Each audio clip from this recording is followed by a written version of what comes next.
Origins of destruction. In the shadow corners of Mount Olympus, where even gods fear to tread, she was born. 8. The goddess of ruin. They say she emerged from chaos itself, a primordial force disguised in divine form. Unlike her more celebrated counterparts, Zeus with his thunderbolts, Aphrodite with her beauty, 8 wielded a far more insidious power. She was destruction incarnate, but not the kind that comes with fire and storm. No, 8's specialty was the destruction that begins in the mind, delusion, recklessness, and catastrophic error. The oldest accounts describe her as the daughter of Zeus himself, though some whisper she may be far older, perhaps even one of the children of Eris, goddess of discord. Whoever her parents, one thing remains clear: 8 was born to bring ruin, to be the embodiment of that fateful moment when the mind falters and sets in motion events that cannot be undone. The banishment from Olympus. Even the king of gods wasn't immune to 8's influence. Zeus, in his glory, fell victim to her whispers, and it would change the pantheon forever. The story goes that on the day Heracles was to be born, Zeus boasted proudly to the assembled gods, declaring that the child born that day of his bloodline would rule all those around him. Hera, always jealous and cunning, recognized opportunity when she saw it. While 8 clouded Zeus's judgment, Hera delayed the birth of Heracles and hastened the delivery of another descendant of Zeus, Eurystheus. Zeus's hasty oath was bound by the very laws of the cosmos, and Eurystheus, not Heracles, would claim the promised rule. When Zeus realized what had happened, that he had been led astray by delusion, his rage was legendary. He seized 8 by her flowing hair and hurled her from the gleaming heights of Olympus, banishing her forever from the realm of gods. From that moment forward, 8 walked among mortals instead, finding our minds far more susceptible to her destructive influence than those of the divine.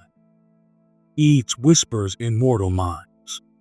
The most terrifying aspect of 8 isn't her appearance or her divine lineage. It's her method. She doesn't announce herself with trumpets or descend in a column of light. Instead, she's the shadow that passes over your thoughts, the momentary lapse in judgment you can't explain later. What was I thinking? This question, uttered throughout human history, might be the surest sign of 8's presence. The Greeks understood something profound about human psychology, that often our worst decisions feel perfectly reasonable in the moment. I've traced accounts from ancient writings that describe her technique. She treads lightly, her feet never touching the ground, moving instead across the heads and shoulders of men and women. With each step, she plants a seed of ruin, a thought that seems brilliant but leads to disaster. What's fascinating is how often victims of 8 describe the same sensation: absolute certainty followed by bewildered regret. The decision that ruins them doesn't feel like madness when they make it. That's her true power, not creating insanity, but making insanity feel like wisdom. Kings declaring unwinnable wars, generals overlooking crucial details, lovers betraying their beloveds in moments of madness, all bear the fingerprints of 8. Physical manifestation of chaos. While many gods in Greek mythology were depicted in exquisite detail, Aphrodite's beauty, Apollo's radiance, 8's physical form remains eerily undefined in many accounts. This ambiguity itself reflects her nature as a force of chaos and ruin. The most consistent descriptions portray her as swift-moving and ethereal, often blindfolded or with clouded eyes, symbolizing her connection to blindness of judgment. Her hair is sometimes depicted as wild and flame-like, representing the unpredictable nature of ruin. Unlike many Olympians with their perfect forms, 8 was occasionally portrayed with a slight limp, a reminder of her violent expulsion from Olympus and the permanence of her fall. In some vase paintings, she appears as a shadow behind decision makers, visible only to the audience, not to those she influences. Perhaps most chilling is the theory that she has no true form at all, that what people see when 8 visits them is merely their own reflection, distorted just enough to lead them astray. The swift-footed daughter of Zeus. Homer gives us our most vivid portrayal of 8 in the Iliad, where she is described with a detail that makes the hairs on the back of your neck stand up. She is the eldest daughter of Zeus, but unlike her father's thunderous power, 8 moves with subtle speed. She is delicate, Homer tells us. Her feet never touch the ground. Instead, she walks across the heads of mortals, influencing their thoughts while leaving no physical trace.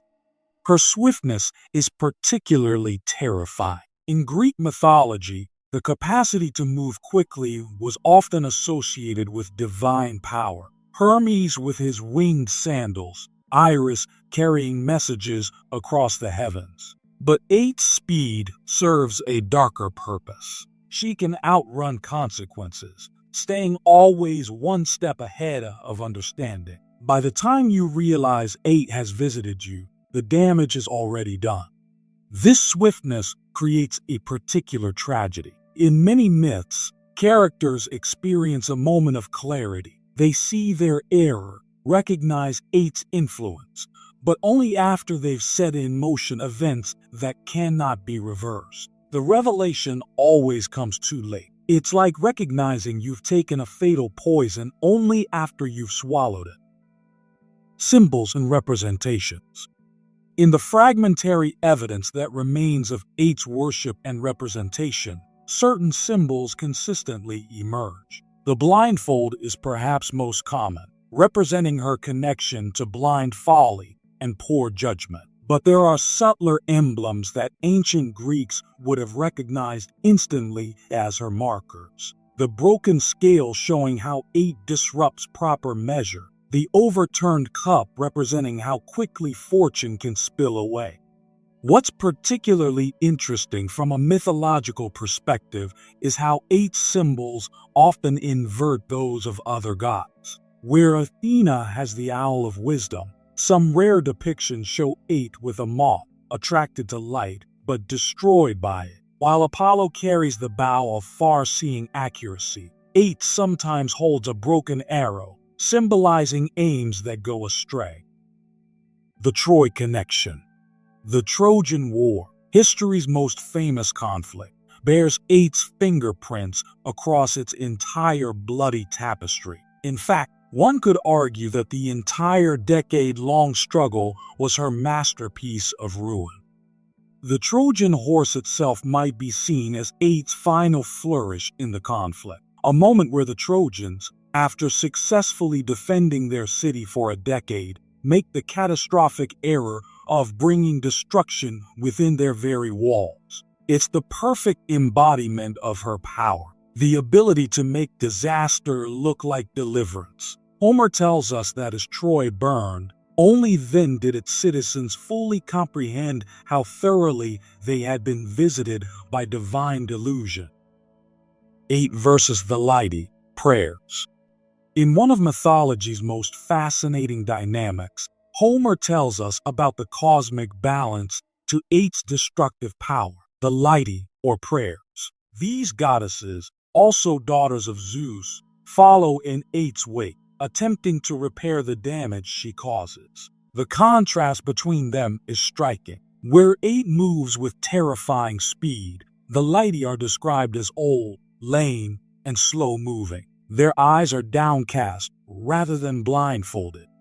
This creates a devastating race against time in human affairs. Once 8 has influenced a decision, the Litae can help, but only if they are welcomed and respected. Those who honor the Litae may find some repair for 8's damage. Those who reject them find that their initial ruin is only the beginning of their suffering. I find something profoundly moving about this mythological concept. The idea that while poor judgment and ruin may strike with lightning speed, the process of making amends necessarily moves more slowly. Famous victims of eight's influence. The annals of Greek mythology are filled with figures who fell under eight's destructive influence, each illustrating different aspects of her power. King Midas perhaps represents eight's ability to disguise doom as desire fulfilled. When granted his wish that everything he touched turned to gold, he experiences momentary elation before the horrifying reality sets in. He can neither eat, drink, nor embrace his loved ones. His blessing is revealed as a curse, the perfect emblem of ruinous desire. Perhaps most instructive is the tale of King Croesus, who misinterpreted the oracle of Delphi's prediction that a great empire would fall if he attacked Persia. In his eight-influence certainty, he assumed the empire would be his enemies, not his own. This exemplifies eight's subtle genius. She doesn't always create false information, but instead encourages catastrophic interpretations of ambiguous truths. What unites all these figures is a tragic pattern, a moment of decision made with absolute confidence, followed by horror when the veil of delusion lifts. The psychology of delusion. What makes the concept of eight so enduringly relevant is how perfectly it captures a universal human experience. That moment when, looking back at our worst decisions, we barely recognize ourselves. What was I thinking? Isn't just a rhetorical question, it's the voice of someone confronting the mystery of their own capacity for delusion. Modern psychology has given us terms like cognitive bias and temporary insanity. But the Greeks personified this phenomenon, giving it a divine face and form. Particularly fascinating is how eight operates at the intersection of free will and fate. Her victims are not merely puppets. They make choices they believe are rational. Yet those choices are distorted by an influence they cannot perceive in the moment. This creates a uniquely Greek tragedy. Characters both responsible for their actions and yet also victims of divine interference. The concept of eight describes a specific kind of cognitive blindness where someone is unable to foresee the consequences of their actions. What makes eight's psychological influence truly terrifying is its invisibility. Those in her grip don't feel insane or out of control, quite the opposite. They experience absolute certainty, often accompanied by an intoxicating sense of clarity that is, ironically, the very essence of their delusion. From financial bubbles to doomed relationships, this pattern repeats endlessly through human history.